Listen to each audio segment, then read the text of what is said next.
Hello +1 class unit 5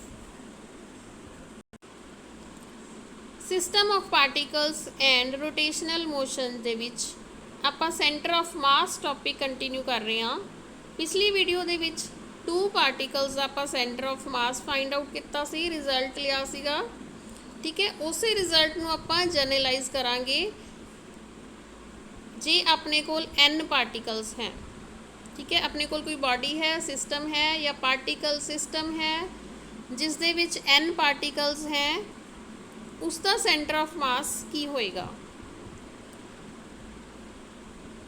x axis दे विच लै रहे हैं आपां हो पार्टिकल सिस्टम। हरेक पार्टिकल का जिस तरह फर्स्ट पार्टिकल है उसका मास m1 है, सैकेंड पार्टिकल का मास m2 m3, इस तरह ही n पार्टिकल का nth पार्टिकल का मास है mn। ठीक है, ओरिजन O तो डिस्टेंस भी इन्हों की x1 x2 x3 up to xn रिस्पैक्टिवली है।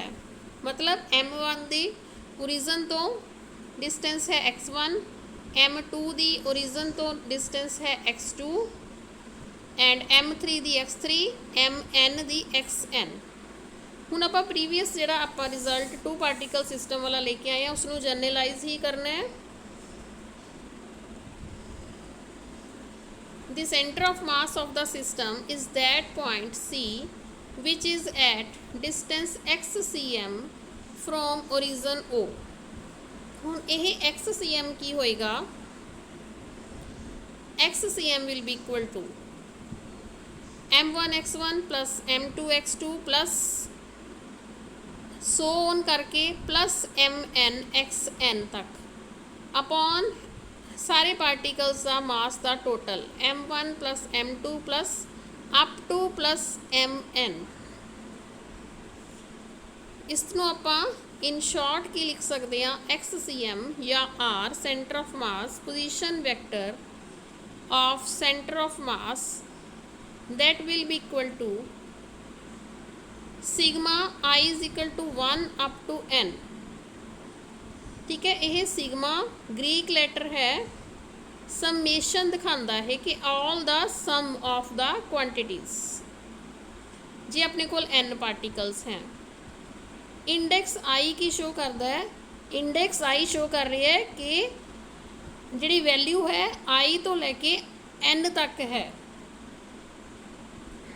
ठीक है, I is equal to 1, sigma के ऊपर लिखा हुआ है n and then mi is the total mass of the system of n particles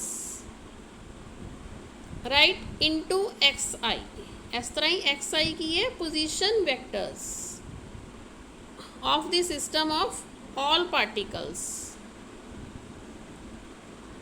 upon I is equal to 1 sigma up ऊपर n into mi। Again mi total mass of the system of n particles. So this is simple formula of centre of mass of system of n particles. mi is the sum of mass of all the particles and hence total mass capital M of the body। Students हुण आपां अलग अलग coordinates लवांगे n particle system दे x y and z।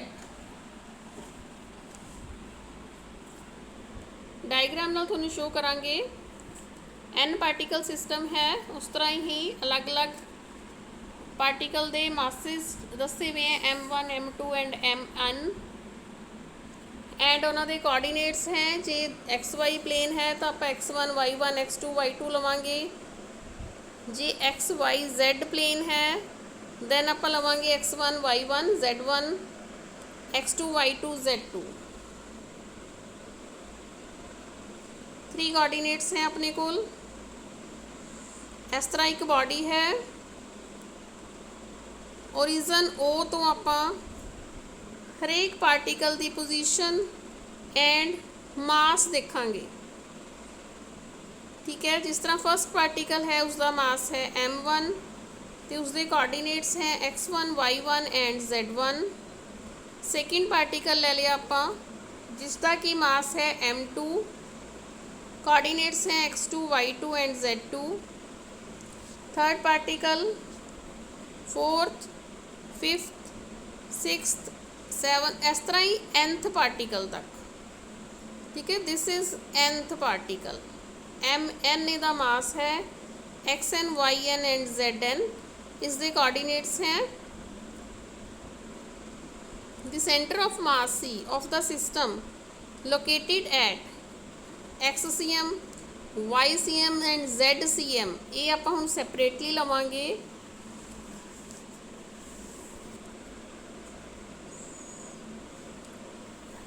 xcm will be equal to m1 x1 plus m2 x2 plus up to mn xn upon m1 plus m2 plus up to mn,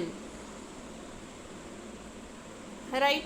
इस तरह ही ycm इस ਆਪਾਂ कला y coordinate लवांगे जिस तरह x ਦੇ ਵਿੱਚ कला x कोऑर्डिनेट लिया सी। एंड सिमिलरली zcm उस दे विच z कोऑर्डिनेट्स लवांगे। हाँ जी, हुण इसनूं आपां समेशन दे विच लिखांगे। xcm किवें लिखिया जाएगा, sigma i is equal to 1 up to n mi xi upon i is equal to 1 sigma n mi। ycm is equal to sigma I is equal to 1 up to n mi yi upon sigma I is equal to 1 up to n mi, and zcm is equal to sigma I is equal to 1 up to n mi zi upon sigma I is equal to 1 up to n into mi। ਹੁਣ ਇਸ sigma mi सारे particles का masses का सम है and total mass है body का या system का, दैट इज़ कैपिटल M। इस तरह ही तुसी इन्हां दी वैक्टर नोटेशन लिख सकते हो। ठीक है, आपां जे वैक्टर दे विच लिखना होवे, सपोज करो ith पार्टिकल है, ith पार्टिकल का पोजीशन वैक्टर है ri एंड जिहड़ा उहदा सेंटर ऑफ मास है उहदा पोजीशन वैक्टर है capital R। Then ri will be equal to xi into unit vector i plus yi into unit vector j plus zi into unit vector k। इस दे विच xi yi zi point के coordinates हैं ith particle दे। Capital R की होएगा, capital R दे जे अपने कोल capital X capital Y and capital Z coordinate हैं centre of mass of system दे, दैन कैपिटल R दी वैल्यू दिस होएगी। सो इस दे विच आपां टोटल R लिखना होएगा तो उसकी इक्वेशन बनेगी I is equal to 1 sigma n mi ri upon I is equal to 1 sigma n into mi।